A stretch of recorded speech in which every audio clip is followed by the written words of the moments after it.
Hinamak na manugang. Kabanata 49. Okay, wala na akong gagawing masama, sabi niya. Nanunood ako ng telebisyon araw-araw. Natuwa si Zhang Sanmao at paulit-ulit na nagpasalamat kay Alex Dixon.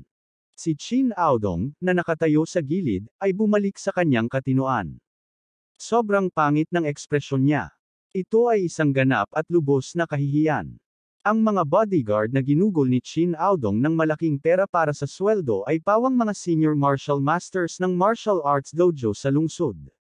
Hindi niya akalain na matatalo sila sa isang kisap mata ng isang batang nag-aaral ng martial arts sa panunood ng telebisyon.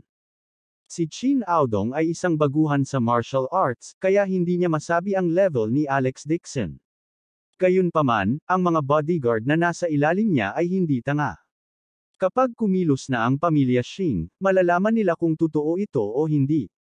Masasabi nila sa isang tingin na hindi nagsisinungaling si Alex Dixon. Hindi man lang ginamit ni Alex Dixon ang kanyang buong lakas. Si Alex Dixon ay talagang isang taong hindi nila kayang saktan. Ang mga bodyguard ay hindi nang ahas na muling sumulong. Kahit na hinimok sila ni Chin Aodong, gumawa lang sila ng ilang hakbang pasulong. Napatingin si Albert Lewis sa gilid. Wala siyang alam sa martial arts. Inisip niya lang na ordinaryo lang ang mga galaw ni Alex Dixon. Pinisil lang niya ang kanyang pulso, balikat, at iba pa. Medyo may lakas lang siya, kaya hindi niya alam na ito ay totoong martial arts. Umiti si Alex Dixon kay Chin Aodong.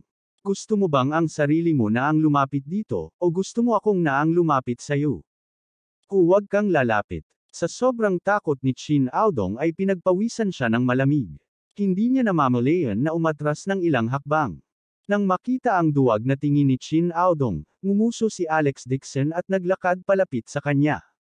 Natakot si Chin Aodong kay Alex Dixon at nagmamadaling umatras. Kung si Chin Aodong ay inihagis ni Alex Dixon ng ganito, tiyak na maospital siya ng kalahating buwan. Sa sandaling ito, isang itim na BMW ang dahan-daang huminto mula sa kalye at huminto sa hindi kalayuan. Mabilis na binuksan ng driver ang pinto ng kotse at niyaya ang driver palabas. Isang lalaking nasa katanghaliang gulang na nakasuot ng mamahaling damit ang lumapit na may kasamang dalawang tao. Naningkit ang mga mata ni Chin Aodong nang makita ang nasa katanghaliang gulang na lalaking ito at agad na sumigaw.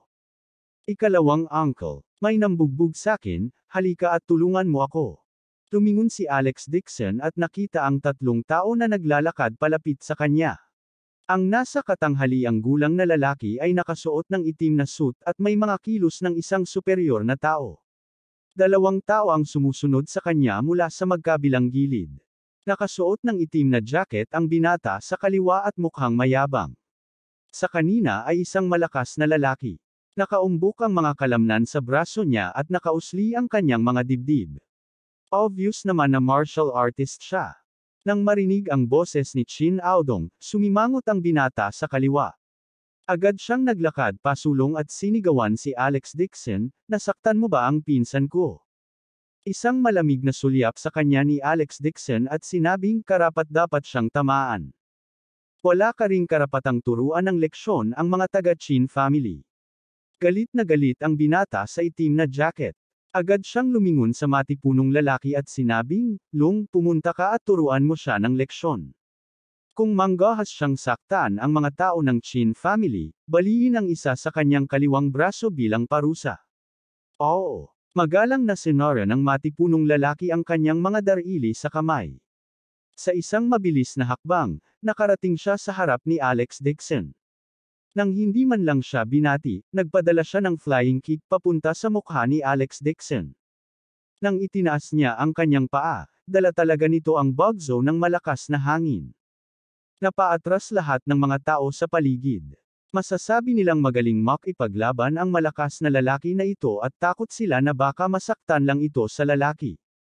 Mabilis ding umiwas si Albert Lewis, at sa sobrang pagkabalisa ay paikot-ikot siyang tumatakbo. Tiningnan niya ang nasa katanghaliang gulang na lalaking ito na parang pangalawang uncle ng Chin family. Hindi niya inaasahan na ang mga tao ng Chin family ay pupunta sa Gudong Street. Ito ay magiging isang malaking bagay. Hindi niya inaasahan na si Alex Dixon ay makakasakit sa Chin family. Sa isang maliit na pamilya tulad ng Lewis family, kung gusto ng Chin family na harapin si Alex Dixon, ito ay walang pagkakaiba sa pagkurot ng langgam hanggang mamatay. Hindi man lang tumingin kay Alex Dixon ang binata na nakaitim na jacket. Ang gwardya na tinawag niya ay ang pinakamagandang martial master sa Jinling City, at minsan siyang naging kampyon ng individual na kompetisyon sa probinsya. Ang pakikitungo sa gayong payat na binata ay walang pinagkaiba sa pagkurot ng manok hanggang mamatay. Umisi si Chin Aodong at nakahinga ng maluwag. Mabangis niyang sinabi, "Little brat, hindi mo ba alam kung gaano ka kaina? Gusto mong sumalungat sa pamilya Chin?" Ang salitang tama nasa bibig niya pa rin. Biglang nanlaki ang mga mata ni Chin Aodong at hindi makapaniwalang tumingin sa unahan. Sa ilalim ng tingin ng lahat, dahan-daang itinaas ni Alex Dixon ang kanyang kamay at madaling sinuntok ang bukong-bukong ng matipunong lalaki. Sa sandaling ito, 1 sentimetro na lang ang layo ng sapatos ng matipunong lalaki mula sa pagtama sa mukha ni Alex Dixon. Pinitik ni Alex Dixon ang kanyang palso at hinawakan ang bukong-bukong ng matipunong lalaki na parang may hawak lang na malaking sako, itinapon siya palabas. Bang! May malakas na tunog. Ang matipunong lalaki ay hindi man lang nagkaroon ng pagkakataong magpumiglas bago siya binalibag ni Alex Dixon na habang hinahawakan ni Alex Dixon ang kanyang mga tuhod. Parang cannonball ang katawan ng lalaking matipuno nang bumangga siya sa itim na BMW na nakaparada sa tabi niya. Nabasag ang salamin ng sasakyan at nagkalat sa lupa, at naiwan ang isang malalim na yupi sa metal na pinto. Natahimik ang paligid. Laking gulat ng mga tao sa kalye na hindi sila makapagsalita ng kahit isang salita. Hindi mabilang na mga mata ang nakatutok kay Alex Dixon. Anong klaseng lakas ito? Baka masira pa niya ang pinto. At naalarma rin si Albert Lewis nang makita niya ito. Ang lakas talaga ng kanyang manugang. Gayunpaman, ilang mga martial masters lamang ang makakapagsabi na si Alex Dixon ay hindi lang malakas, ngunit siya din ay bihasa sa martial arts, at gumamit siya ng malaking lakas. Ang martial master, na natambo ni Alex Dixon, ay pinagpawisan ng malamig.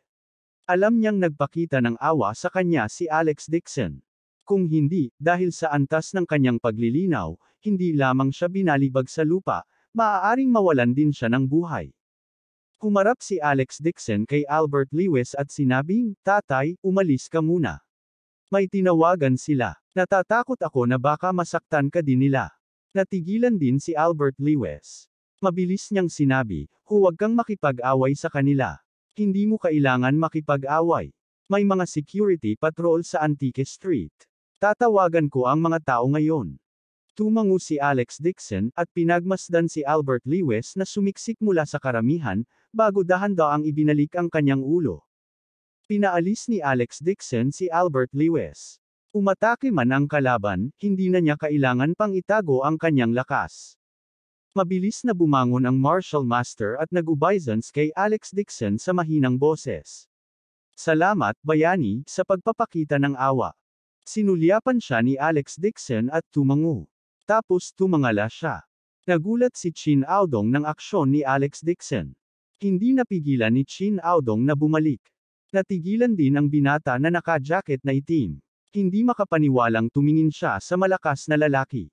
Ang malakas na lalaki ay nakahandusay sa lupa na parang patay na aso, nagsusuka ng dugo at nanghihina. Si Chin Aodong ay labis na natakot. Suray-suray siyang 2 hakbang at bumagsak sa lupa. Napakahina ng kanyang mga paa kaya hindi na siya makatakbo. Kailangan niyang gamitin ang kanyang mga kamay at paa para gumapang na parang aso papunta sa binata na naka-jacket na itim. Masyadong nakakatakot. Ang binata sa kanyang harapan ay talagang nagparamdam sa kanya ng isang uri ng takot. Para bang ang nakatayo ay hindi isang tao, kundi isang Diyos ng pagpatay. Natatakot siya na si Chin Aodong ay papatayin ni Alex Dixon kung nanatili pa siya ng ilang segundo. Sa sandaling ito, ang nasa katanghaliang gulang na lalaki na nakarating sa likuran nila ay sa wakas ay sumiksik sa karamihan. Inangat niya ang ulo niya at tumingin kay Alex Dixon. Biglang nanginginig ang buo niyang katawan at mariing kinusot ang mga mata na parang hindi makapaniwala.